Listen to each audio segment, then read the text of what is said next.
Hello all and welcome back to another wonderful video. Today I have for you all some ideas, some theories on what this My Little Pony Generation 5 movie is going to be like. I have with me today a list of my 5 main theories and expectations for what Generation 5 is going to be like, what the movie itself specifically is going to be like and stuff. So without further ado, I want to go ahead and list off these theories and everything like that. If you guys want me to make a video dedicated specifically to any of the following theories, then let me know in the comments below, because I will sure as heck get into that and make a video specifically on that. But with all of that said, let's start with the first theory, and this is one of my favorite theories that I've come up with, and that is how cutie marks work in the movie.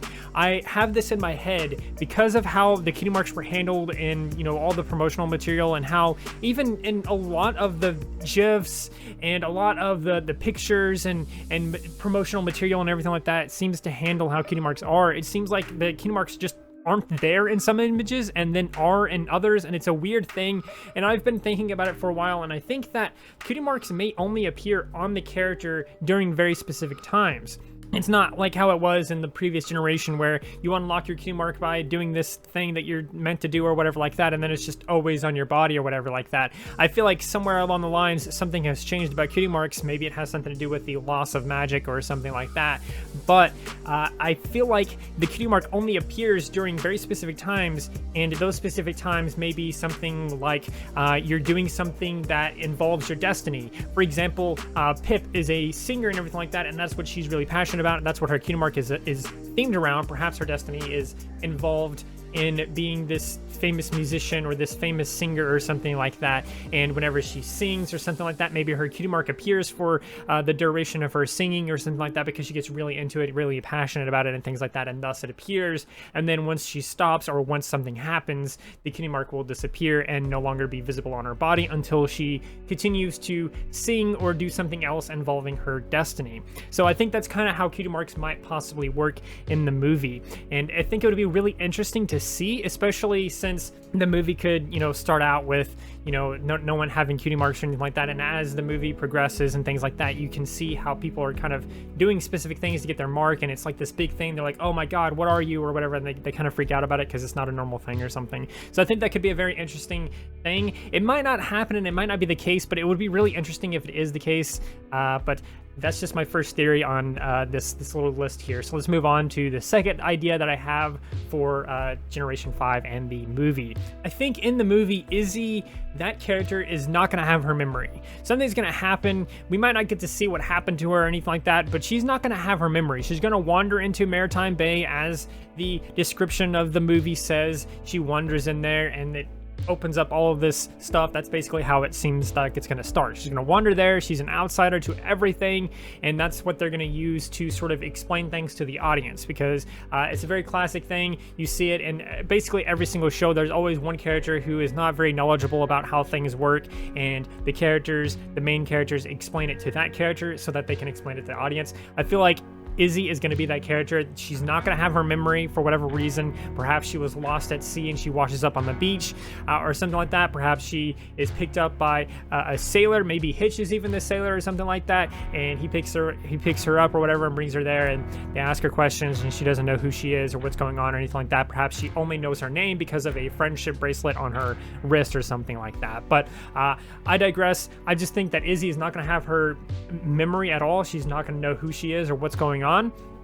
And this is how, you know, characters such as Sunny or Hitch or Pip or Zip or any of these other characters might explain things to Izzy, and thus explain things to the audience, how the universe works and what's going on. So my third theory is actually about Hitch.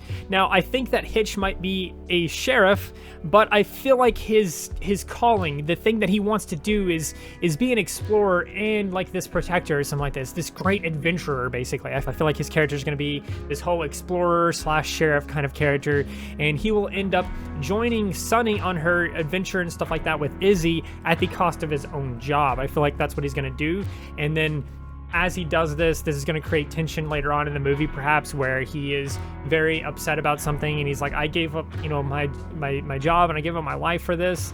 and this is what's going on. You know, there's probably going to be kind of things like that. Maybe he ends up abandoning the group because of it, but I feel like he might end up quitting his job as sheriff or whatever he ends up being, just to join Sunny and Izzy, because I feel like he's gonna believe in Sunny a little bit or have sympathy for her or something like that, and he's gonna go and basically give up his job. Alternatively, it's possible that he doesn't give up his job and that the mayor or the leader of this Maritime Bay town just says like, Hitch, go with them, make sure nothing happens. We don't need like an international incident type thing with Sunny or anything like that. So go with them, make sure things are good, make sure things are square. And that could lead into some other drama later on in the movie where they find out this is what happened, and it creates this little tension of like, why did you do this? Like, you didn't even believe in me this whole time, you know, something like that might end up happening if that is the scenario that goes with. But I feel like that's what Hitch's character is going to be like, and I feel like he's going to try to take situations of, you know, take charge in most situations. I feel like that is what he is going to be like throughout the movie and stuff like that. So that's my theory on Hitch. We just don't have much about him, and I hope that we get more about him so that we can figure out more ideas and theories on what's going on with him. So the number 4 thing is essentially what I imagine the movie's message is going to be like, what the story is and things like that. And I feel like the story and its message is going to be about finding out who you are and following your dreams. If we take a look at some of the characters and some of the things that we know about the characters so far, for example, Pip wanting to be this big pop star, this singer or whatever like that, she obviously is royalty, so perhaps she's being pressured by her mother and her father or something like that to eventually take up the mantle as queen when their time comes and everything like that. So I feel like she's going to be pressured to follow that destiny and that sort of life, but she's not going to want that, and she's going to want to be herself and follow her own dreams, which ends up being, of course, the singing thing. And I feel like she's actually going to be the older sister, and that Zip is going to be the younger sister, and that's going to be part of the conflict there, is that she's the next in line because she's the oldest or whatever. But I digress. I feel like that the overall message is going to be finding out who you are and what your dreams and like following your dreams and stuff, especially when it comes to, for example, Izzy. I feel like she's not going to have her memory. Finding out who you are is obviously a very important message for Izzy because she needs to find out who she is and stuff like that. She wants to know who she is. So I feel like that can obviously play into the whole finding out who you are, following your dreams type thing. Sunny, Star Scout, is following her dreams by trying to change the world and things like that. So of course, again, she's trying to change the world. She's trying to follow her dreams. And again, that message is being presented that this character is trying to follow their dreams and things like that. Hitch himself might also not even be a sheriff or an explorer or any of these things like that. And in fact, wants to be one of those things and kind of acts like one of those things and ultimately becomes one of those things because he's chasing his dreams throughout the movie.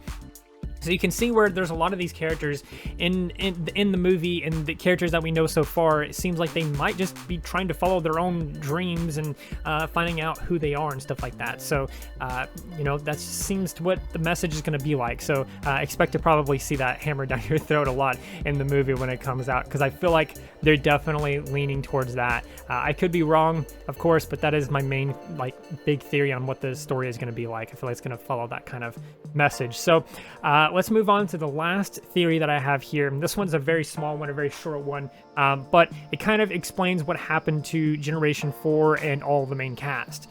They're dead. That's right, my 5th theory here, my last theory here that I want to present to you guys here in this video, is that I feel like the original cast is dead. Twilight, you know, Rainbow Dash, Fluttershy, all the characters that you know and love are all going to be dead, and it's 1,000 years in the future. The reason why I say it's probably going to be 1,000 years in the future after, like, Twilight's time or whatever like that is because there is this recurring theme. Something keeps hitting my window for some reason. What is that? Darn tree limbs and wind. But anyway, I feel like it's going to take place 1,000 years in the future because there's this recurring theme in the original series, not the original series, but the Generation 4 series, as well as the comics and stuff like that, of this whole meme of like, oh, it happened 1,000 years ago. Oh, it happened 1,000 years ago before that, and 1,000 years ago before that. So much seemed to happen 1,000 years ago. So I feel like it's going to be a nice little Easter egg for them to say, like, 1,000 years ago, Twilight brought friendship to the whole world and united it, but then this bad thing happened and we lost all of that. Society was completely crumbled and split into 3 tribes, you know, or something like that. I I feel like that's what's going to happen. They could do this whole storybook thing, and I wouldn't be surprised if they did the storybook thing to sort of introduce the beginning of the movie, because Sunny Star Scout does have some sort of journal or some sort of book or something like that that she does carry with her to the Pegasus Empire, and that could very well be the book that she's reading from and stuff like that. And it could just be the friendship journal. It could be a story book about Twilight and her friends and the history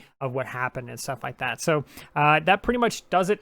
I'm not exactly sure what happened to cause this split. Perhaps it's literally just the fact that there wasn't anyone there to properly keep peace for 1,000 years, and thus it's slowly split off and stuff like that and got separated. Perhaps they'll explore a villain or something like that in the movie, and that will be the big, you know, reveal of like, oh, this is why it's like this, because this villain has been telling everyone this is how it's like and how it needs to be and stuff like that. But of course, that's not how it has to be. So that does it for the video. I don't have anything else here. Like I said at the beginning of the video, if you guys have any of these on my list that you want me to go more in depth on, then let me know in the comments below, and I will try to go more in depth on them in the future for another video or something like that. And if you have your own Generation 5 theories on the movie specifically, not necessarily the series, I want to hear about the movie and your theories on what the movie is going to be like. Let me know in the comments below for that stuff as well. And maybe I'll make another video about this, talking about some of your theories and stuff. But with all of that said, I do have to conclude the video now, so I do hope that you enjoyed. If you did, please do feel free to subscribe, like, share, and do all of those wonderful things like that, because when you do those wonderful things, not only do you get access to wonderful content such as this, but